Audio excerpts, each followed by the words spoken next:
Hey everyone, ready to cut through all the noise and get straight to the info you need on Canadian immigration. Sounds good to me. All right, well today we're diving deep into the Express Entry system. That's Canada's main pathway for skilled workers looking to get permanent residency. Right. If you're thinking about moving up north, you'll want to pay close attention. This system is competitive, and knowing the latest trends is really important. Today we're focusing on a recent article from CIC News. They break down the results of the latest Express Entry draw, and get this. What's that? There were 2 draws this week. Wow, 2 in 1 week. Yeah, we're going to try to figure out what this means, and we'll explore some of the possible reasons for this increase in activity. I'm excited to be here to break it all down. The Canadian immigration system is always changing, so staying informed is key for anyone wanting to make Canada their home. All right, so let's jump into the key findings from this CIC News article. On February 5th, 2025, Canada had a Canadian Experience Class draw, also called CEC, and they issued 4,000 invitations to apply for permanent residency. The minimum CRS score, that's the comprehensive ranking system score you need to get an invitation in this round, was 521. Okay. Now, for those who don't know about the CRS, it's basically a points-based system that ranks you in the Express Entry pool. Things like age, education, work experience, and how well you speak English or French all add up to the total score. Right, and what's interesting is this CEC draw was just 1 day after a draw that was specifically for Provincial Nominee Program candidates, PNP candidates. These back-to-back draws definitely show that Canada is focusing on what they call in-Canada focus right now. By choosing people already living in Canada and who have Canadian work experience, like those who are eligible for CEC, they're trying to get people who are ready to succeed economically and integrate well. 2 draws in 1 week. What does that tell people thinking about applying? Is this going to keep happening? It might. I mean, it shows they're really working hard to meet those big immigration goals, the ones they set in Canada's immigration levels plan. Yeah. It's too early to say for sure if they'll keep up this pace. But it does show the government wants to attract skilled workers. Yeah, for sure. This article has a table showing recent Express Entry draws, and I noticed the last CEC drawback on January 23rd had a higher CRS cutoff. It was 527. So why is it lower this time? What could be causing these changes? Well, a few things can make those CRS cutoffs move around. The number of people in the pool and what kind of scores they have at any given time makes a big difference. Like, if a lot of people with really high CRS scores enter the pool, well, the cutoff naturally goes up. Yeah, that makes sense. But if fewer people apply or more people have lower scores, the cutoff might go down, Mm-hmm. which is what we're seeing now. I see. Another thing is how PNP and CEC draws work together. PNP nominations give you a huge 600 extra CRS points. Basically, it guarantees you an invitation to the next Express Entry draw. So a PNP draw happening right before a CEC draw can change the CEC cutoff. Because those people with high PNP scores are no longer in the pool. It's all connected. So it's a system where a lot of things are affecting these changes. Exactly. So for someone who wants to immigrate to Canada through Express Entry, how can they deal with these CRS scores that keep changing? It all comes down to strategy. You got to stay up to date on the draw results, understand the CRS cutoff trends, and know what's happening in Canada's job market. That's how you maximize your chances. Right. This CIC News article does a good job of comparing Express Entry with Provincial Nominee Programs, what people usually call PNPs. Could you explain the differences between the two and why someone might want to look into both? Of course. As we talked about, Express Entry is managed by the federal government, while PNPs are run by each individual province and territory. Each PNP has its own streams and requirements. They're often tailored to the specific economic needs of that province. The big advantage of PNPs, as the article says, is that if you get a provincial nomination, you get 600 extra CRS points. This makes candidates, even those with lower CRS scores, really competitive in the Express Entry pool. Imagine you're an applicant with a CRS score in the 400s. Getting a provincial nomination suddenly puts you way ahead. Wow, that's a big difference. It really shows how smart it is to try for both at the same time, right? Absolutely. It's a good strategy to enter the Express Entry pool, and at the same time, research and check out PNP options that fit your skills, experience, and career goals. The article even has an example of someone in the Express Entry pool who applied for a PNP, and it made their chances of getting an invitation much better. That's great. Before we finish this part of our deep dive, let's talk about Canada's focus on what they call federal economic priorities. The article mentions it. How do these priorities affect the Express Entry draws?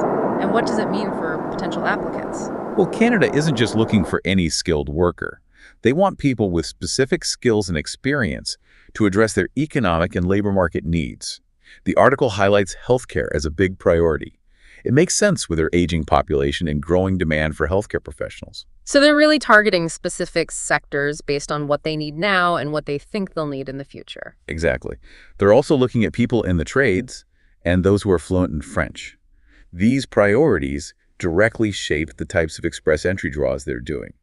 We've seen a lot of draws recently targeting healthcare workers and French speakers. Now that we've gone through the specifics of recent express entry draws, let's connect this to Canada's overall immigration goals.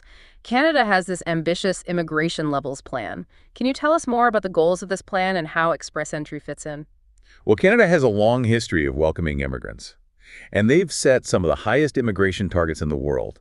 Their current plan aims to welcome over 465,000 new permanent residents just in 2025. Wow, that's ambitious. What role does express entry play in all this? It's a key driver in reaching that goal. The CIC news article points out IRCC wants to bring in more than 124,000 new permanent residents through express entry in 2025, particularly through the in-Canada focus and federal economic priorities categories we talked about earlier. For those listening who might be wondering, okay, this all sounds great, but how do I even know if I qualify for express entry? What are some of the basic requirements? Well, the details can get a bit complicated, but there are some main things to consider. First, you have to meet the criteria of one of the 3 express entry programs: Canadian Experience Class, Federal Skilled Worker Program, or Federal Skilled Trades Program. Each program has specific requirements for work experience, education, and language proficiency. Right. You also need to get an educational credential assessment if you studied outside of Canada. And of course, you have to be admissible to Canada, meaning you meet certain health and security standards. So it's not just about having a job offer or speaking English or French. There's a whole process. And once you're in the pool, it sounds like staying informed is really important, especially with all these different draw types and CRS cutoffs that are always changing. Absolutely. The Canadian immigration landscape is always changing. New policies come out, existing programs get adjusted, and priorities shift. It's all very dynamic, and you need to be adaptable and stay informed. Resources like that CIC news article we've been talking about are really valuable. They help you keep up with these changes and make informed decisions. And that's exactly what we're trying to do here. Make this information easy to understand and available so our listeners can navigate this journey with confidence. Speaking of empowerment, what advice would you give someone who's feeling overwhelmed by all this information? Where's a good place to start? I'd say start with a realistic self-assessment.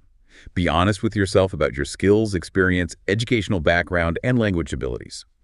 Figure out which express entry program you might qualify for and look into the specific requirements. Then check out the CRS calculator. It's on the government website. You can use it to estimate your CRS score based on your profile. This gives you an idea of where you stand and what areas you might need to work on. And don't forget to start looking at PNP options early. That's great advice. It's all about thorough research and planning. Let's go back to something we mentioned earlier. Canada's focus on attracting French speakers. What makes this so important for them? Well, Canada has 2 official languages, English and French. They're dedicated to promoting and preserving both. French is a big part of their national identity, especially in Quebec, but also in other parts of the country. So it's not just about the economy, it's about protecting their cultural heritage too. Exactly. Attracting French-speaking immigrants helps keep the Francophone community strong, and it adds to Canada's cultural richness. This reminds us that immigration policies are often shaped by lots of things, not just one objective. You got it. It's a complex issue with economic, social, and cultural aspects all tied together. And that complexity is what makes it so interesting to follow and analyze. Well said. Are we ready to wrap things up and give our listeners something to think about? Ready? Yeah, let's do it. Okay, so we've covered a lot today. The latest express entry draw results, the fact that there were 2 draws in 1 week, which is unusual, the CRS cutoff scores that keep going up and down, and Canada's focus on things like in-Canada focus and federal economic priorities. One thing from the CIC news article that really stuck with me is the idea that understanding Canada's immigration priorities can help you succeed. What do you think about that? And what advice would you give someone who's just starting to look at their options for immigrating to Canada? Well, what's really interesting is that Canada's immigration priorities aren't set in stone. They change based on the economy, what the job market needs, and the overall goals of society. So if you connect that to the bigger picture, aspiring immigrants need to be proactive and ready to adapt. Don't just focus on what Canada needs right now. Try to think ahead to what they might need in the future. What new skills or professions are becoming important? Where are the gaps in the job market likely to be in 5 or 10 years? So it's like aspiring immigrants need to become trend forecasters, looking beyond the immediate future. Exactly. Do your research, talk to professionals in your field, and figure out where your skills match up with what Canada will need in the future. That's where the real opportunities are. So it's not just about meeting the requirements today, but also about anticipating future trends. For example, if someone's thinking about a certain career path, they should consider these long-term trends in Canada's immigration system. Exactly.